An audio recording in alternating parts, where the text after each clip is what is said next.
Welcome to फिलो। आज हम लोग केमिकल बॉन्डिंग का बहुत इंपॉर्टेंट सेक्शन सीखने वाला है, जिसमें मॉलिक्यूल के पोलैरिटी पे हम लोग कमेंट करते हैं कि मॉलिक्यूल पोलर है या नॉन पोलर है। बेसिकली ये आंसर करना है कि किस ऑप्शन में हर एक मॉलिक्यूल क्या है, पोलर है। तो जैसे कि कोई भी एक मॉलिक्यूल आप देख लो उसमें, ठीक है, अगर वो पोलर मिल रहा है फिर नेक्स्ट मॉलिक्यूल चेक करो, और अगर किसी ऑप्शन में एक मॉलिक्यूल नॉन पोलर मिल रहा है तो वो तो आंसर होगा ही नहीं, क्योंकि हमें वो ऑप्शन चेक करना है जिसमें सारे मॉलिक्यूल क्या है, पोलर है। तो यहाँ ए ऑप्शन जैसे देखते हैं, पहले तो मैं आपको बता रहा हूँ कि कैसे डिसाइड करते हैं क्विकली। तो इसके लिए आपको स्ट्रक्चर आना जरूरी है। तो जैसे BF3 का हमें डिसाइड करना है, तो BF3 का आपको स्ट्रक्चर आना है। ये रहा BF3 का स्ट्रक्चर। अब यहाँ पे डायपोल मूवमेंट का जो डायरेक्शन होता है वो लेस EN से क्या होता है, मोर EN की ओर। डायपोल मूवमेंट वेक्टर क्वांटिटी होता है, तो ये रहा लेस EN से मोर EN की ओर। बोरॉन क्या है, लेस इलेक्ट्रोनेगेटिव एटम। फ्लोरीन क्या है, मोर इलेक्ट्रोनेगेटिव एटम। तो ये वेक्टर का जो डायरेक्शन होगा वो लेस EN से मोर EN की ओर। ऐसे ही इस BF बॉन्ड के लिए भी लेस EN से मोर EN, ठीक है। अब यहाँ पे देखो आप, पहले तो डायरेक्शन डिसाइड कर लिया लेस EN से मोर EN की ओर। अब क्योंकि सेंट्रल एटम और टर्मिनल एटम हर एक बॉन्ड में सेम है हर एक वेक्टर के लिए, तो यहाँ अगर इसका मैग्नीट्यूड μ1 है तो इसका भी मैग्नीट्यूड क्या होगा, μ1। इसका भी मैग्नीट्यूड क्या होगा, μ1, क्योंकि सेंट्रल एटम और टर्मिनल एटम क्या है यहाँ पे, सेम, ठीक है। अब आप जानते हो कि तीन अगर इक्वल वेक्टर हैं और वो एक ही प्लेन में लाई कर रहे हैं और उनके बीच का एंगल क्या है, अगर 120 डिग्री है, उनका जो रिजल्टेंट होता है वेक्टर्स का, या फिर इस केस में मैं बोलूंगा नेट डायपोल मूवमेंट जो होगा यहाँ पे, इस केस में जो नेट डायपोल मूवमेंट होगा वो क्या होगा, इक्वल टू 0।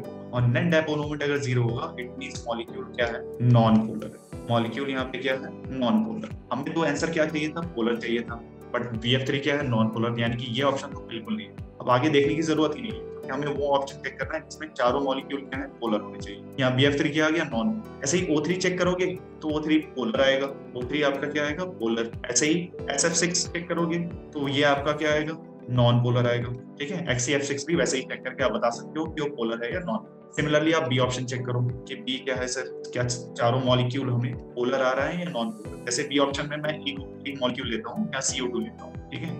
CO2 का स्ट्रक्चर आपको आना चाहिए C डबल बॉन्ड हो, C डबल बॉन्ड। अब यहाँ वापस से लेस EN से मोर EN की ओर, तो ये वेक्टर का डायरेक्शन होगा, यहाँ कार्बन से ऑक्सीजन की ओर, लेस EN से मोर EN की ओर। तो अगर इसका मैग्नीट्यूड, इस बॉन्ड का डायपोल मोमेंट है, इसका अगर मैग्नीट्यूड μ1 है, इसका भी क्या होगा, μ1, क्योंकि सेंट्रल और टर्मिनल एटम क्या है, सेम। तो आप देख सकते हो दोनों एक दूसरे को कैंसिल आउट कर रहे हैं। म्यू नेट क्या आ जाएगा, 0, और म्यू नेट अगर 0 आएगा इट मींस ये भी मॉलिक्यूल क्या होगा, नॉन पोलर, ठीक है। अब यहाँ पे CO2 बेसिकली यहाँ पे नॉन पोलर आ रहा है, तो यानी कि ये भी ऑप्शन हमारा इनकरेक्ट होगा, क्योंकि हमें तो चारों मॉलिक्यूल पोलर, ये भी हमारा आंसर नहीं होगा। ऐसे BCl3 का निकालोगे आप तो वो भी नॉन पोलर आएगा। BCl2 का भी आप चेक कर सकते हो पोलर है या नॉन पोलर, और CHCl3 का भी आप अकॉर्डिंगली चेक कर सकते हो कि वो पोलर है या नॉन। अब आते हैं C ऑप्शन में, तो A और B तो हमारा आंसर नहीं होगा। NO2 में आप देख सकते हो, अगर उसका स्ट्रक्चर आप जानते हैं, NO2 का स्ट्रक्चर कुछ ऐसा होता है, ये और ये कोऑर्डिनेट, और ये हमारा ऑड इलेक्ट्रॉन स्पीसीज। तो यहाँ पे इसका डायपोल मोमेंट, इसका भी कुछ होगा, इसका भी कुछ होगा, और ये इसका भी कुछ। तो हालांकि इनमें रेजोनेंस होता है, इसका और इन दोनों का मैग्नीट्यूड क्या होगा, सेम होगा, बट इसका मैग्नीट्यूड क्या होगा, डिफरेंट। तो अगर आप रेजोनेटिंग स्ट्रक्चर के थ्रू आप देखोगे, इसका एक्चुअल इसमें रेजोनेंस होता है, आपको पता ही होगा। तो इसीलिए मैंने बोला था एक्चुअल स्ट्रक्चर पता होना चाहिए। N,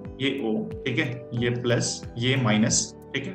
अब यहाँ पे -½ होगा, ये ऑक्सीजन पे -½ होगा, और यहाँ पे ये ऑड इलेक्ट्रॉन स्पीसीज, ठीक है। ये इसका एक्चुअल मॉलिक्यूल का स्ट्रक्चर होगा। अब यहाँ पे देख सकते हो आप लेस EN से मोर EN की ओर अगर आप देखोगे तो ये इसका इस बॉन्ड का डायपोल मोमेंट होगा। सिमिलरली इस बॉन्ड के लिए ये डायपोल मोमेंट का डायरेक्शन होगा, और इस बॉन्ड के लिए ये लो ऑड इलेक्ट्रॉन के लिए इसका अपना एक अलग डायपोल मोमेंट का डायरेक्शन। तो अगर इसका आप कमेंट करते हो कि अगर इसका μ1 और यहाँ पे भी सेंट्रल और टर्मिनल एटम सेम है तो इसका भी क्या होगा, μ1, बट इसका क्या होगा, μ, इसका आप नेट डायपोल मोमेंट निकालोगे वो नॉट इक्वल टू 0 आएगा, और अगर नॉट इक्वल टू 0 आएगा तो ये मॉलिक्यूल क्या होगा, पोलर।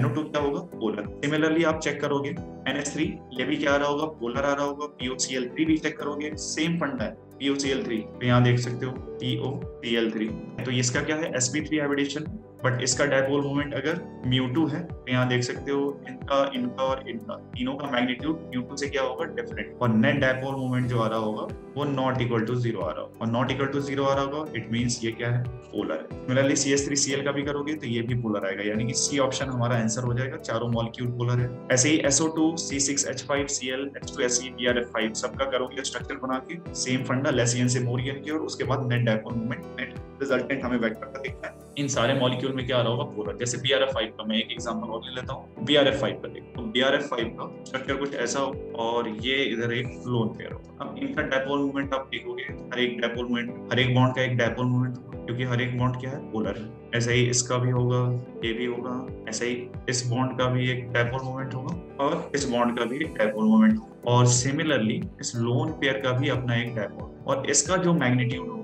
μ1, इन चारों के, ये जो पांचों आप देख रहे हो, इनके मैग्नीट्यूड से क्या होगा, डिफरेंट। ठीक है, तो इसका भी नेट डायपोल मोमेंट जो आ रहा होगा वो नॉट इक्वल टू 0 आ रहा होगा, और अगर नॉट इक्वल टू 0 आ रहा होगा इट मींस ये क्या है, पोलर। ऐसे ही डी ऑप्शन में भी आप देखोगे हर एक मॉलिक्यूल क्या होगा, पोलर होगा, तो डी भी हमारा आंसर होगा, सी और डी हमारा आंसर। अगर ये वीडियो आपको अच्छा लगा हो तो इसको लाइक, शेयर और इस पे कमेंट कीजिए। Thank you.